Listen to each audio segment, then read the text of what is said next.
the channel, and today we're going to talk about what is the EOS network for those that don't know.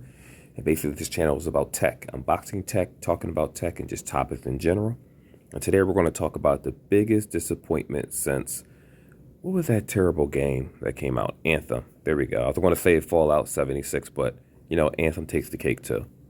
Now, there are a lot of good things about the new Switch Pro. This model is being released in October. I didn't even know they had an exact date, but this website is from Ars Technica. I believe I said that correctly.com.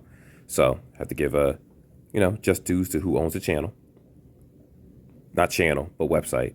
And we're going to keep going from there. So anyway, the regular Nintendo Switch, if you already know, is $299 starting price for any variation. The Nintendo Switch Lite, as you can see in the picture, is actually $199 starting brand new. And they also have new colors like a dark blue or midnight type blue. And then here we have the Switch Lite OLED model. Now, the problem that I'm having with this system, don't get me wrong, the Switch OLED is what the first generation Switch should have been with the OLED screen. I'm not really mad at the 7-inch screen. The other one I think was 6.2 or something, so that's not too bad. I'm not sure if it doesn't seem like they really did much of a battery upgrade. I will say that the Switch itself with the dock, actually, see if they have any other pictures.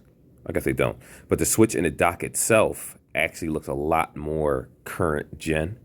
The other one looked really, really dated, in my opinion, the older Switch, especially with that big, thick, chunky dock. I thought that was like I don't know what that thing was. Like it was a cinder block, and they said, here, put the Switch inside of it, where you had to actually fit it in properly. But if we look at the commercial, not commercial, but the little ad, or they had Nintendo, I call it an ad. Everything Nintendo does is basically an ad. Looks like it just slips right into the dock. And in addition to that, they finally added the most generic basic feature that the Switch should have had in the first place, and that is a direct connect. So we'll finally have that Ethernet cable that we should have had since the beginning of time. Even the PlayStation 3 had an Ethernet cable, but I'm glad they finally got that. So price-wise, we're talking about $349. It is supposed to have a OLED screen. So what I will say is that so far what we know about the system, outside of the Ethernet cable, the 7-inch screen, the OLED screen, it's going to support higher resolutions on the TV and for the handheld. Nothing 4K, which I never expected it to be 4K, to be honest. And I never expected the Switch to come out with a system that, what's the word we're looking for here? That's going to rival PS4. That makes no sense.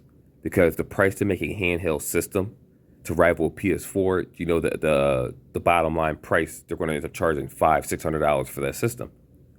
And I will pay $500 for a wireless Switch, to be honest. But it'll be pricey for people, especially when it comes to running down that battery, overheating issues, etc., etc. Not to mention the fact that Nintendo did a really good job of having indie developers. That's one thing I will say that, be honest, I wouldn't have owned a Switch if it wasn't for indie developers. They came out with a lot of good games. Nintendo, they kind of just pretty much recycled the same games they had for the Wii U. Since that was such a failure of a system, a lot of the games on the Wii U were good, especially the Mario titles, Breath of the Wild, things like that. So all they did was basically recycle those same games, sell them for the same price on the Switch, and kept it going. There are some newer Mario games and stuff out there, like Odyssey. I can't even say Odyssey is new. It's been out for a while. Breath of the Wild has been out for 100 years. They released Skyward Sword, which again is an old game that I don't want to play. Like if you're going to release a game, give me a what's that game called? Link to the Past remake. But that's never going to happen. And if it does, I'll be long gone and passed away before that happens. But anyway, let's get back to this video. So yeah, you have the 7-inch screen. So slightly bigger than the 6.2, and obviously much bigger than the 5.5 of this Switch Lite. What else do we have here? Instead of internally 32 gigs, you're going to have 64 gigs internally, which, to be honest, that's not saying much because I always had a 256 gig memory card inside my device, and I never touched the internal memory unless it was doing like a update or something, and that's the only way I actually did that. Joy-Cons, you'll still be able to use your old Joy-Cons. Apparently the new Joy-Cons are slightly way more, I guess. I don't know if it has more technology in it. Doesn't seem like it really does. It's going to have the same exact battery life as all the other models, and they never bothered fixing that. It looks like it's not going to have any type of fast charging for the system itself, so okay. But you don't necessarily need that, especially since you have the dock.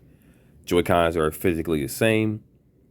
it looks like they're just recycling parts. Now, I do like the fact that you can still use your controllers and all your accessories for the system because you don't want to have to spend 70 or 80 bucks, however Joy-Cons are. I think they're $74. I forget. It might be more, $79 or something for the Joy-Cons. And, it is a good thing that you'll be able to use the games that you already have. I'm just guessing that they'll be a little bit more enhanced, graphically. Because the thing about it is, they never said anything about a processor. So if it's using the same exact piss poor processor that the last model was using, and I'm going to use piss poor because games like Bloodstained, games like recently Ender Lilies, which is a really good game, you should check that out if you never heard of it. Ender Lilies lags on the Switch system. Not too bad. Just when you get to certain parts of the game, you see a little stutter here and there. Of course, I'm playing it on PC, so I can't really compare the two, and I'm not going to.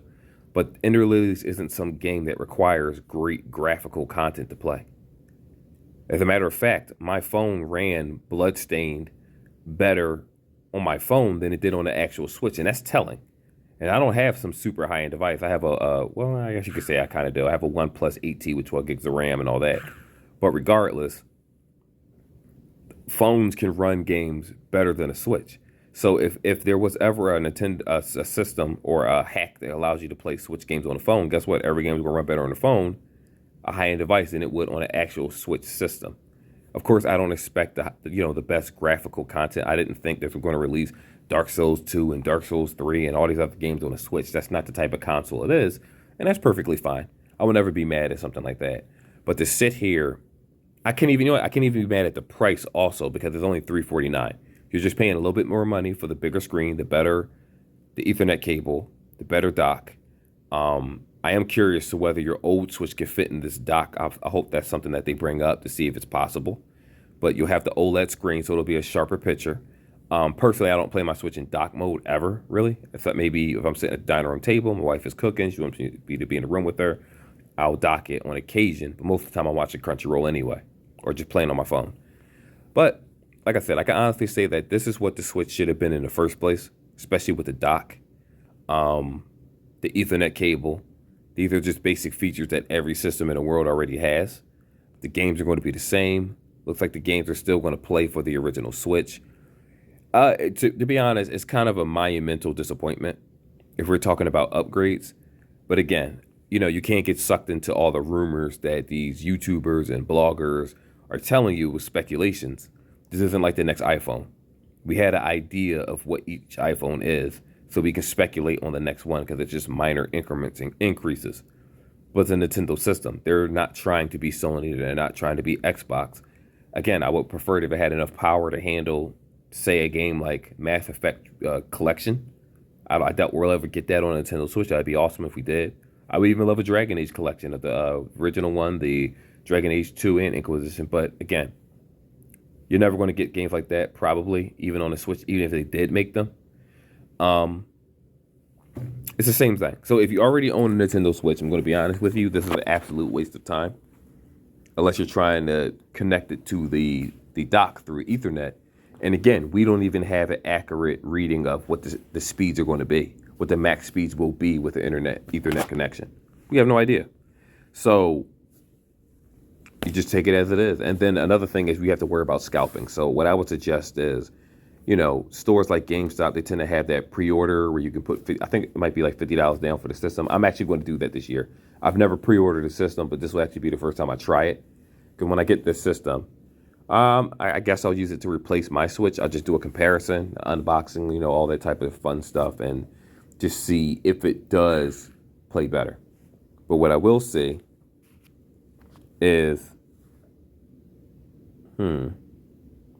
honestly, the only thing I'll say after that is, I do look forward to Metroid Dread. That's the one game that I do want. Anyway, that's the video.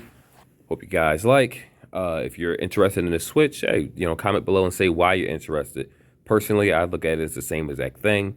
There either going to be any monumental changes in graphics, maybe sharpness in screen, but not so much the graphic itself. If it's using the same exact processor, then you're already going to know that a lot of the games you're already playing, they're still going to have that same lag issue like Minecraft Dungeons that had laggy issues. So there's certain games, what's that other one? The Outer Worlds, I think that the game is called. It ran terribly on the Switch, so it is what it is. Anyway, that's the video. See you guys in the next one.